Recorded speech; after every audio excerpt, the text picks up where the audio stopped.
Estoy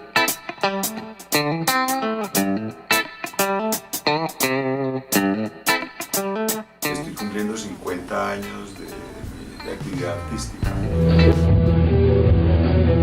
Ya que no te gusta ir a la escuela, echa el lógico a la farmacia, que yo voy a estar ocupado en la tienda aquí un momento. Y no me vaya a interrumpir, hermano.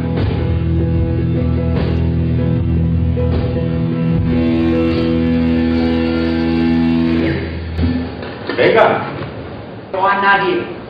No le cuente a nadie que yo se lo dije. Y mucho menos que yo mismo se lo medí, para que no les dé envidia de los... ¡Rey! Pero hay que esperar a que Eduardo muera. O bien hay que precipitar su muerte. Yo maté a tu esposo, pero fue tu hermosura la que me obligó. Mi primer grupo de teatro lo conformé en 1967. Yo estaba actuando bajo la dirección de una locutora de Caracol y formamos un grupo aficionado, obviamente, pero era un grupo muy inquieto, donde se leía como lo más contemporáneo. Estábamos trabajando textos de Gonzalo Arango, de Fanny Buitrago, estábamos leyendo los existencialistas franceses. Aparte, era un grupo de estudio y al mismo tiempo también ensayábamos y hice como los primeros proyectos de actuación y de montaje de obra. Era un momento muy particular de Medellín. Estamos hablando del 67. Está en pleno apogeo el nadaísmo, la guerra de Vietnam, toda la juventud se está movilizando, todos los jóvenes, incluidas las universidades, era toda la gente, de alguna manera nos movilizamos alrededor de la protesta contra el imperialismo norteamericano y su invasión y su guerra de Vietnam y lo que estaba sucediendo, pues la masacre de jóvenes norteamericanos. Era una cosa aterradora lo que estaba pasando en esa guerra que no tenía, otra de las tantas guerras que no tiene sentido. Estábamos hablando de la llegada del rock a Medellín, se empieza a hablar de los Beatles, de los Rolling Stones, de todas esas corrientes. No sé si en el 67 o 68 es que por esos años, es que se realiza el Festival de Ancón, que es también un hito en la historia de Medellín, por las características conservadoras, religiosas que tiene la ciudad, y más en ese momento. Estamos hablando de una ciudad de provincia, realmente de provincia, muy aislada del mundo, donde la iglesia tiene absolutamente todo el control de todas las decisiones, obviamente amangualados con los políticos, pero toda actividad, todo acto que se vaya a realizar en la ciudad está bajo la supervisión de la iglesia y del ejército y la policía. Hay un enorme afán de defensa de la moral y las buenas costumbres. Sin embargo, en ese medio tan represivo surgen cosas como el nadaísmo y empieza a aparecer ya un tipo de teatro en el cual aparece el ingrediente social de una manera muy contundente, que son los primeros montajes que realiza el Teatro El Triángulo y en el que estaba vinculado Gilberto Martínez. Por esa época es que llega Gilberto Martínez a Medellín y lo nombran secretario de Educación del municipio, y desde su puesto como secretario de Educación del municipio se propone la creación de esa primera escuela de teatro que va a abrir puertas en el segundo semestre del año 68. Las primeras reuniones de promoción de la escuela se hacen a finales del 67, a la cual acudimos las personas que teníamos inquietud por el teatro. que como particularidad especial éramos en general hombres, porque esa era una actividad prohibida para las mujeres. Y ninguna mujer de buena reputación se podía presentar todavía a actuar en teatro. Eso era una cosa muy particular. Solamente el grupo, por ejemplo, del Triángulo, que estaba apoyado más que todo por la comunidad judía, tal vez con una mentalidad más abierta, ahí sí podían contar con hombres y mujeres en las obras que montaban. Estamos hablando de que en Medellín en ese momento no había sino 2 teatros, que eran el Teatro de Bellas Artes y el Teatro Junín, eran las únicas salas disponibles. Entonces, los pocos espectáculos se veían en el Teatro de Bellas Artes y en la sala de... El Teatro Pablo Tobón se había quedado sin terminar, y una de las labores que realizó Gilberto desde su secretaría fue darle el presupuesto para concluirlo, y también porque en la parte de atrás del Pablo Tobón empezaba a funcionar la Escuela Municipal de Teatro, que fue a la que ingresamos un grupo de jóvenes de la época, ya en el año 68. En medio de ese panorama político y social arranca una escuela de teatro con una visión mucho más de avanzada, con un claro ingrediente social. Se asumía que el teatro como arte estaba comprometido con la realidad. Digamos, con ese parámetro general arranca la escuela.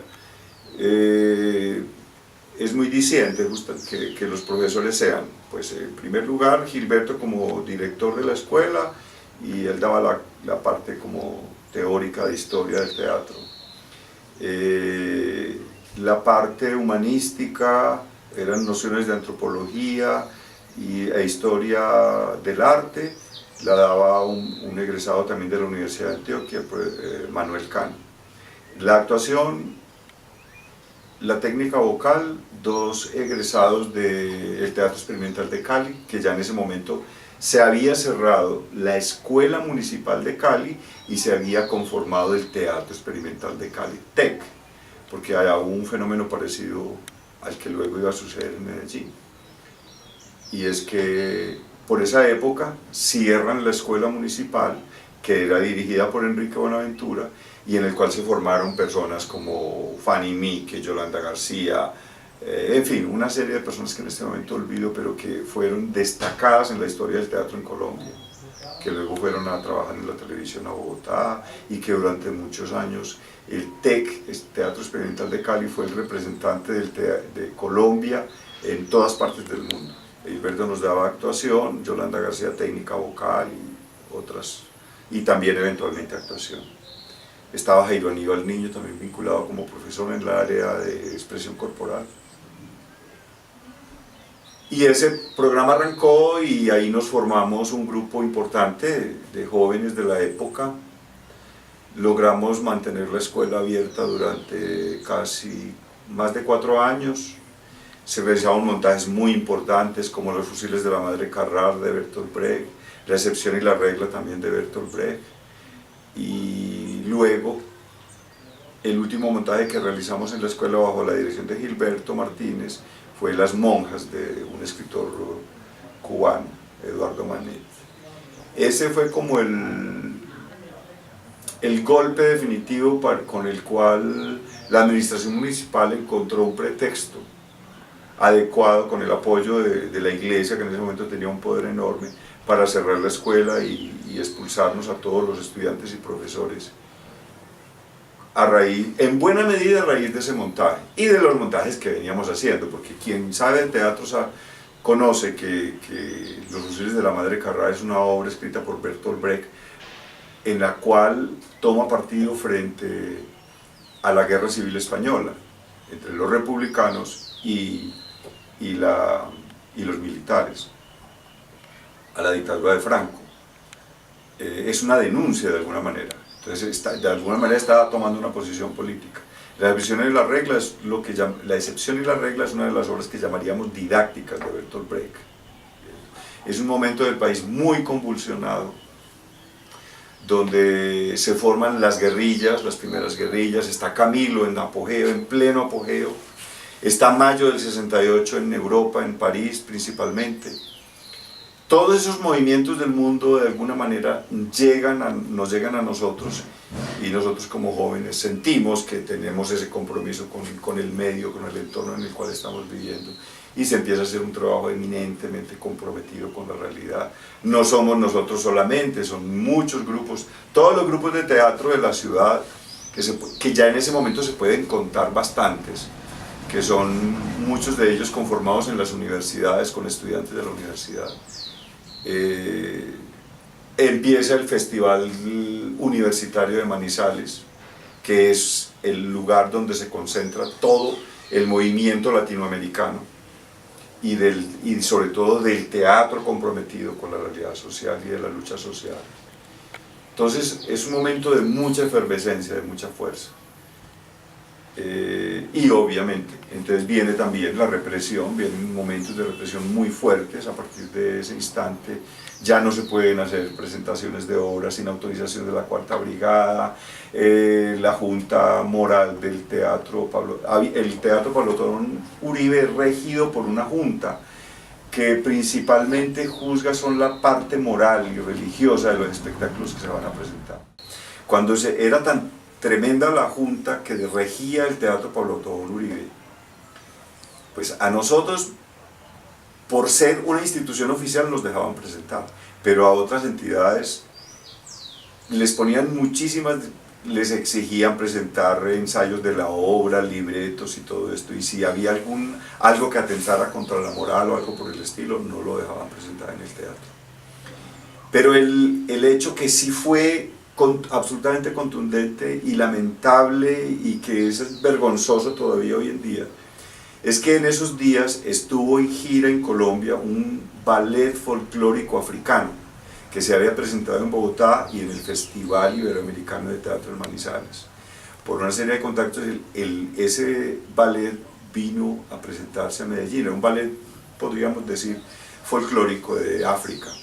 Resulta que muchas de esas danzas de las bailarinas eran con los pechos al aire, desnudos.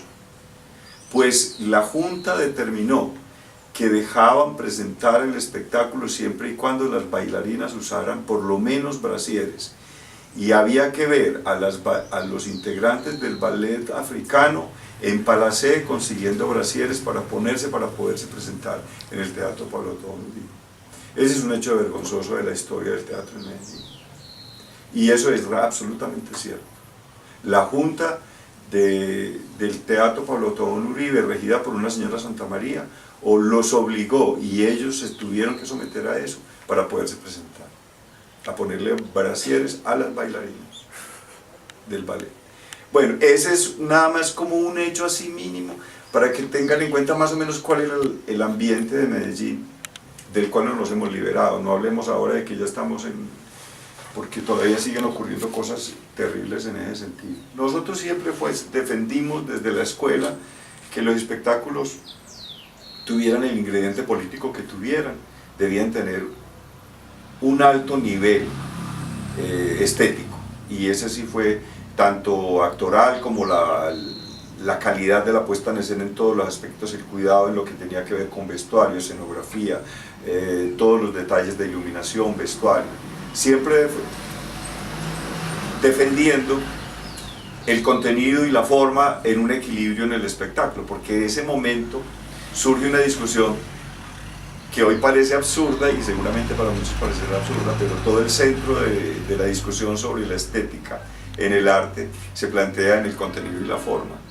Entonces, ¿cuál espectáculo era más de contenido pero mal de forma, y cuál era más forma que contenido?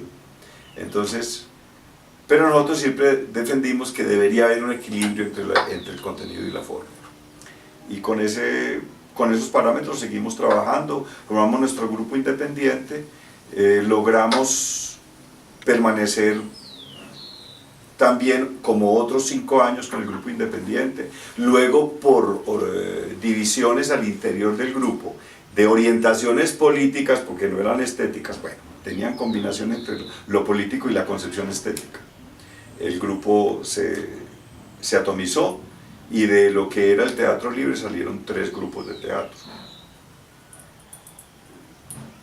Ya seguimos nuestra actividad, ya como grupos independientes, cada uno armó su tolda aparte, y ya en 1978 es cuando se abre la convocatoria en la Universidad de Antioquia y nos vinculamos, algunos de los que nos habíamos formado en la Escuela de Teatro Municipal, al plan de estudios de la Universidad de Antioquia, que nos convoca para el plan de estudios generales de la universidad. Era para dar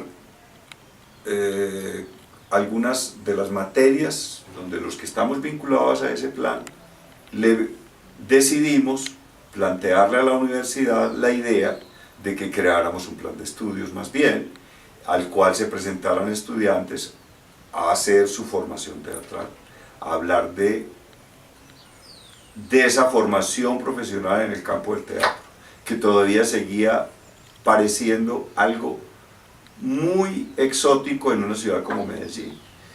Todavía en 1978, cuando nosotros le planteamos a la universidad la idea de crear un programa de formación de actores, porque es planteado siempre en esos términos, aparecieron ese tipo de posiciones, ¿cómo así? ¿Y es que eso qué es? ¿Y cómo así?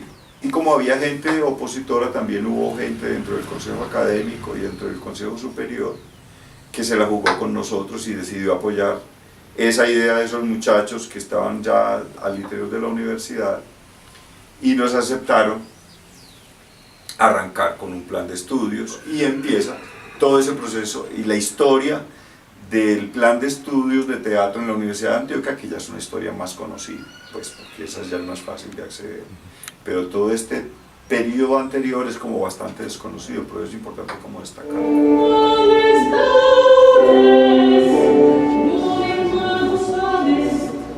La vida es muy extraña, hoy es muy extraña.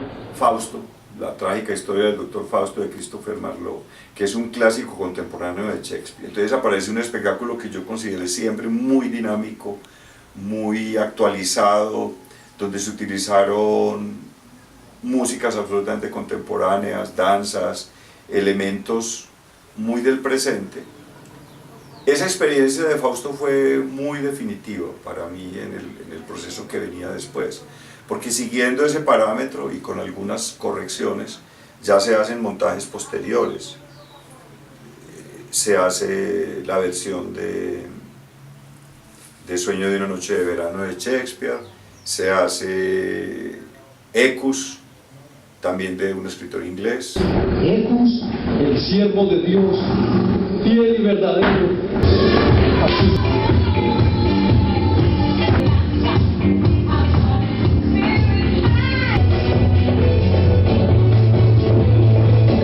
La vida es sueño de Calderón de la Barca. Está también en el repertorio de Caja Negra Un beso de Dick, que es una adaptación de la novela. Yo propongo la versión teatral de la novela de Fernando Molano, de Un beso de Dick, que es una de las obras pues, más contundentes. Tengo una pena que hiere muy hondo. ¡Marica! ¡Eso! ¡Dale nuevo! ¡Pero dale de verdad! ¡Perdóname!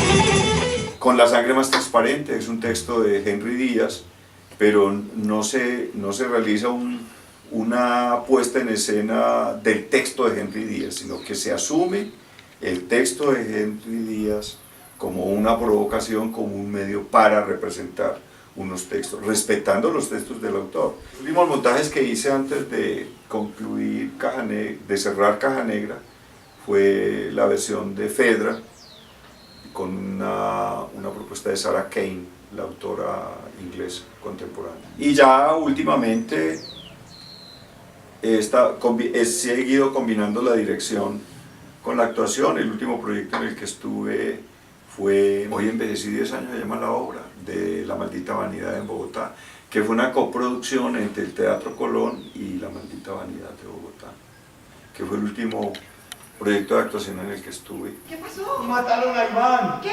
¡No! Lo cogió la bomba que explotó en el parque. A ti, señora, te pido paz verdadera que pagaré con mi servicio.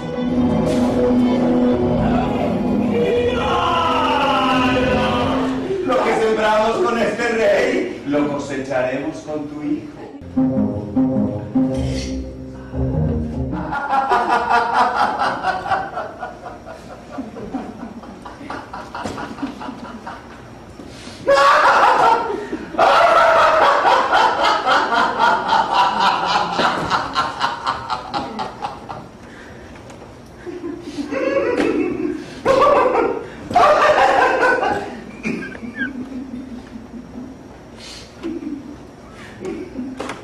¿Puede cortejarse así a una mujer?